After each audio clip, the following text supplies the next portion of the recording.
ఈ భారతదేశ ఖ్యాతి దేశములలోనూ కూడా మారుమ్రోగేలాగా, విస్తరిల్లేలాగా, వెలుగొందేలాగా చేసినటువంటి వారు పద్మశాలీలు. వీరి నేత పనితనం. చేనేత వస్త్రమే మానాభిమానమై జాతికి ఎనలేని ఖ్యాతి తెచ్చే, సన్నని వస్త్రాలు మన్నికతో నిల్చి అన్ని దేశాలలో వన్యకెక్కే, బంగారు జాలర్లు పచ్చలు పొదిగిన పట్టు వస్త్రాలతో పరిఢవిల్లే, మీ నేర్పు మీ ఓర్పు మీ కూర్పు వెల్గొంది, మీ నేర్పు మీ ఓర్పు మీ కూర్పు వెల్గొంది, సూర్య చంద్ర కిరణ శోభలెగసే,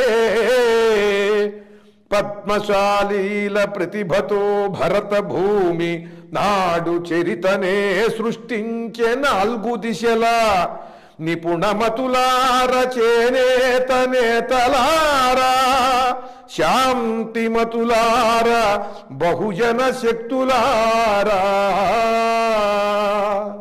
ఈ పద్మశాలీలు వారి వస్త్రంతో, ఆ వస్త్ర నైపుణ్యంతో ఈ భారతదేశాన్ని అందరి హృదయాలలో నిలుపుకునేలా చేశారు.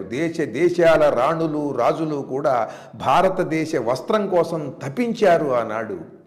చేనేత వస్త్రమే మానాభిమానమై, అదే మానం, అది అభిమానం. మనం అభిమానంతో సగర్వంగా చెప్పుకునేది ఈ చేనేత వస్త్రం. అలాగే మానాభిమానమై, ఇది మాన సంరక్షణ చేయటం మాత్రమే కాకుండా ఇది కట్టుకోవటం వల్ల అభిమానధనుడుగా ప్రకాశించటం జరుగుతుంది. స్త్రీలు కానీ పురుషులు కానీ. చేనేత వస్త్రమే మానాభిమానమై జాతికి ఎనలేని ఖ్యాతి తెచ్చే, సన్నని వస్త్రాలు మన్నికతో నిల్చి అన్ని దేశాలలో వన్యకెక్కే. ఇంత సన్నగా నేయటం అనేటువంటిది ఏ దేశంలోనూ ఎవరికీ చేత కాదండి.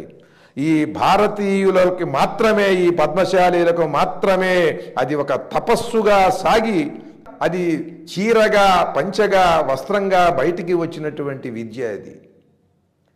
ఏ దేశం వారైనా సరే ఎగబడేవారు భారతీయుల ఈ పద్మశాలీలు నేర్చినటువంటి వస్త్రాల కోసం.